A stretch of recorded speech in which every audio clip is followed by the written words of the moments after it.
হচ্ছে PHP error types and error handling.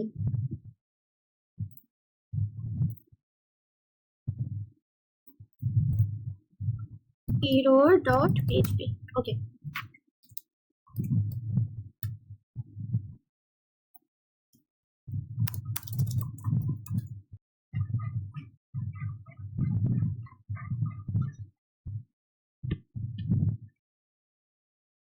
আচ্ছা ধরুন আমি একটা ওয়ার্ড ইকো করব, ধরুন হ্যালো ওয়ার্ল্ড ওয়ার্ল্ড। ওকে, আচ্ছা আরেকটা ইকো করি, হ্যালো লার্নার্স।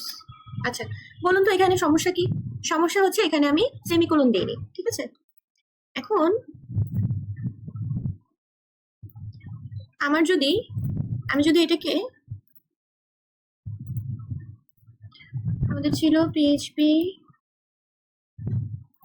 এখানে হচ্ছে error.php। আচ্ছা আমি যদি এখানে এটাকে রান করাই তাহলে আমি কি দেখতে পারবো? এখানে কিন্তু পিএইচপি দিয়ে দিচ্ছে যে আপনার একটা সিনট্যাক্স এরর হয়েছে, এখানে একটা সেমিকোলন মিসিং আছে।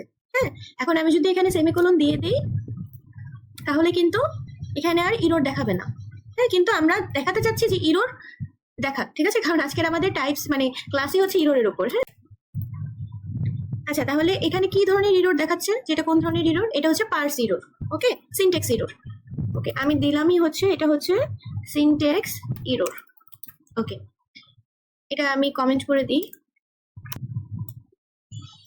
আচ্ছা আরেক ধরনের এরর দেখি, যেটা হচ্ছে ফ্যাটাল এরর। হ্যাঁ, ধরুন আমি একটা ফাংশন এখানে ডিফাইন করলাম, সাপোজ ইকো করো হচ্ছে মাই ফাংশন, বাট এই ফাংশনটা আমি মানে আগে লিখিনি, এটা তো আনডিফাইন্ড ফাংশন, এটা তো আমি আগে এই ফাংশন কোথাও নেই, এখানে আমি সিনট্যাক্স ভুল করলাম না, ঠিক আছে, কিন্তু দেখি কি আসে। এই দেখুন ফ্যাটাল এরর। কেন? কারণ এই ফাংশনটা আমার এখানে পেজে কোথাও ডিক্লেয়ার করা নেই, তাহলে আমি এই ফাংশনটা কিভাবে কল করলাম? দ্যাটস ওয়াই এটা হচ্ছে একটা ফ্যাটাল এরর। আপনারা অনেক ধরনের এরর ফেস করবেন, তো আমি সেই এরর গুলোর টাইপস দেখাচ্ছি, যে কি কি টাইপসের আপনারা এরর ফেস করতে পারেন সামনে। আচ্ছা আরেকটা এররের টাইপ দেখাই, ওয়ার্নিং এরর। ওয়ার্নিং এররে কি হয়? ধরুন আমি একটা ফাইল ইনক্লুড করছি, হ্যাঁ আমি ইনক্লুড করছি ধরুন একটা ফাইল, যে একটা মিসিং ফাইল ইনক্লুড করছি, missing.php, এই ফাইলটা আমি ইনক্লুড করলাম, ঠিক আছে। এখন আপনি বলেন এখানে কি কোথাও missing.php নামের কোনো ফাইল আছে যে আমি ইনক্লুড করব? নেই। আচ্ছা তাহলে এখানে কি দেখাবে? এখানে একটা ওয়ার্নিং দেখানোর কথা, এই যে ওয়ার্নিং কি দেখাচ্ছে? এই ফাইলটা তো আমার এখানে নেই, হ্যাঁ, no such file or directory in এত ডিরেক্টরিতে নেই এই ধরনের ফাইল, দ্যাটস ওয়াই এটা একটা ওয়ার্নিং দেখাচ্ছে, এটা একটা এরর টাইপ। আচ্ছা আরেকটা এরর টাইপ দেখানো যেতে পারে, সেটা হচ্ছে ডেপ্লিকেটেড দেখানো যেতে পারে। ধরুন আমি একটা ভেরিয়েবলের ভিতর সানরাইজ ভেরিয়েবলের ভিতর আমি হচ্ছে ধরুন আমরা এখন পিএইচপির কত ভার্সন চলছে দেখি তো। পিএইচপি কারেন্ট ভার্সন, এটা কি আসলে? কারেন্ট ভার্সন 8.1, হ্যাঁ 8.5। ওকে, অনেক দূর আগে গেছে। ধরেন আমরা পিএইচপির এখন 8 চলতেছে, আমরা গেলাম হচ্ছে 10, ভার্সন 10-এ আমি একটা ফাংশন মিসিং আছে। হ্যাঁ, তারা বলে দিছে যে আপডেটের পর আপনারা এই ফাংশনটা ব্যবহার করতে পারবেন না। তখন যদি আমি আপডেটের পর আবার ওই ফাংশনটা ইউজ করি তখন কিন্তু এই ডেপ্লিকেটেড এররটা দেখায়। ধরেন আমি এখানে ডেট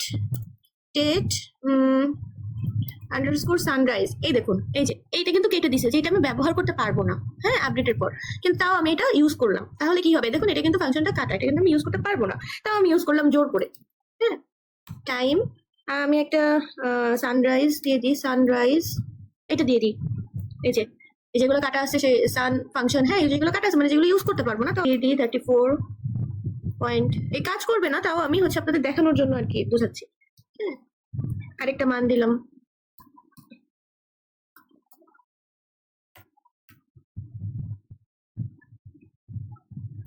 আচ্ছা দেখি কি আসে, এখানে ডেপ্লিকেটেড এরর আসবে কারণ এগুলো এখন ইউজ করা যাবে না পিএইচপির এই নতুন আপডেটেড ভার্সনে।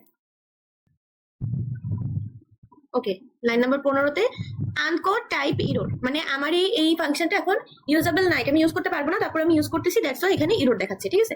এখন এই এররগুলা, এই এররগুলা যে এইভাবে দেখাচ্ছে আমার স্ক্রিনে, মানে কি বলা যায়, এটা কি ইউজার ফ্রেন্ডলি? এটা তো ইউজার ফ্রেন্ডলি না। ধরেন আমার একটা কোনো একটা এরর আসতেই পারে আপনার একটা অ্যাপ্লিকেশনে, কিন্তু এটা তো ইউজার ফ্রেন্ডলি না যে আপনার একদম ডিরেক্ট ওয়ান স্ক্রিনে আপনার এই ধরনের এরর আর কি মানে কি বলা যায় ক্লায়েন্টরা ফেস করছে, তাই না, কাস্টমার ফেস করছে।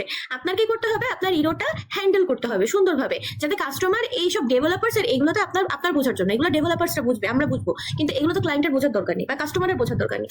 তো সেই জন্য আমরা হচ্ছে এররটাকে হ্যান্ডেল করতে পারি, ঠিক আছে, সুন্দর করে এররটাকে আমরা স্ক্রিনে দেখাতে পারি। আমরা এই ধরনের message, syntax error, fatal error, warning, হ্যাঁ, ডুপ্লিকেটেড, এইগুলো আমরা স্ক্রিনে দেখাবো না। আমরা স্ক্রিনে খুব সুন্দর যেভাবে আমরা হ্যান্ডেল করতে চাই সেভাবে আমরা দেখাবো। তো হ্যাঁ, এরর হ্যান্ডেল করার জন্য আপনারা হচ্ছে ট্রাই ক্যাচ ব্যবহার করবেন। হ্যাঁ, ক্যাচ, ক্যাচের ভেতর আমরা বেসিক্যালি আমাদের এক্সেপশনটা রাখবো।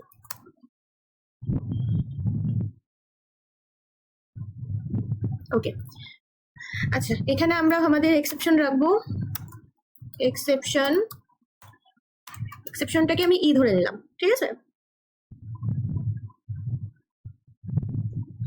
মানে এখানে আমি বেসিক্যালি আমাদের ইরোটাকে পাস করাচ্ছি ই হিসাবে। হ্যাঁ, এক্সেপশনটাকে আমি ই ধরে নিচ্ছি। তাহলে ট্রায়ের ভেতর যেটা লিখি, আমি ধরুন একটা কন্ডিশন নিলাম, ইফ, এটা তোমরা জানি যে কন্ডিশন কিভাবে অ্যাপ্লাই হয়। যদি ধরি একটা ফাইল, হ্যাঁ, এক্সিস্ট যদি না করে, হ্যাঁ, যদি এই ফাইলটা এক্সিস্ট না করে, কোন ফাইলটা আমাদের নেই, মিসিং ডট পিএইচপি, এই ফাইলটা কিন্তু আমাদের নেই, ঠিক আছে, আগে আমরা দেখেছিলাম যে মিসিং ডট পিএইচপি নেই। তাহলে যেহেতু নেই, আমি এরর দেখাতে চাচ্ছি, বুঝতে পারছেন, এবং সেটাকে আমি হ্যান্ডেল করতে চাচ্ছি, দ্যাটস ওয়াই আমি যেই ফাইলটা নেই সেটাই নিলাম। এখন আমি এই ফাইলটা যদি না থাকে তাহলে থ্রো করবে একটা এক্সেপশন, হ্যাঁ, থ্রো নিউ এক্সেপশন। এখন এই এক্সেপশনটা কি, এইটা হচ্ছে আমাদের বিল্ট ইন ক্লাস, ঠিক আছে, এবং একটা ক্লাসকে যখন আমি অবজেক্ট হিসেবে ব্যবহার করি তখন নিউ লিখতে হয়। এটা আপনারা অবজেক্ট ওরিয়েন্টেড পিএইচপি যখন আমি শিখাবো তখন আপনারা এটা বুঝতে পারবেন এটার ব্যবহার, যে একটা ক্লাসের অবজেক্ট তৈরি করার সময় নিউ দিয়ে এভাবে লিখতে হয়, ঠিক আছে। তাহলে আমি কি দিব, ফাইল নট ফাউন্ড, আমি এটা দেখাতে চাচ্ছি স্ক্রিনে, ঠিক আছে, আমি চাচ্ছি না যে আমার কাস্টমারের কাছে ওইভাবে আর কি মানে ইরোটা শো হোক। হ্যাঁ, আচ্ছা, তাহলে আমার ক্লাসের একটা বিল্ট ইন ক্লাসের জন্য একটা অবজেক্ট তৈরি করলাম, থ্রো নিউ এক্সেপশন। এখানে মনে হয় একটা ইয়ে বেশি পড়ে গেছিল, এবার ঠিক আছে। আচ্ছা,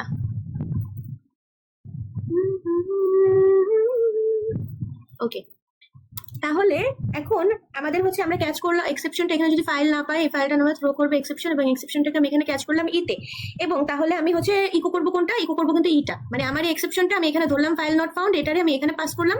এখন আমরা ইকো করবো, আমাদের মেসেজ কি আসবে, ঠিক আছে, ইকো করো হচ্ছে ইরোর, হ্যাঁ, ইরোর দেখাবে, এবং এর সাথে কনকেটেশন করে আমার কি যুক্ত হবে, এই এক্সেপশনটা, হ্যাঁ, এটারে আমি এটা হিসেবে ধরলাম, এটা যুক্ত হবে, এবং get message in method PHP, ঠিক আছে, গেট মেসেজ দিয়ে আমি ধরলাম।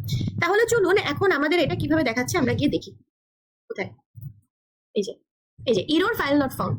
তাহলে এখন কি আমাদের এই যে এই ধরনের error, syntax error, fatal error, warning, যেগুলো ডেভেলপারদের জিনিস, সেগুলো কি আমার কাস্টমারের কাছে যাবে না, কাস্টমারের কাছে আমি যেভাবে ইরোর হ্যান্ডেল করতে চাইবো আপনি যেভাবে চাইবেন সেভাবে আপনি পাঠাতে পারবেন।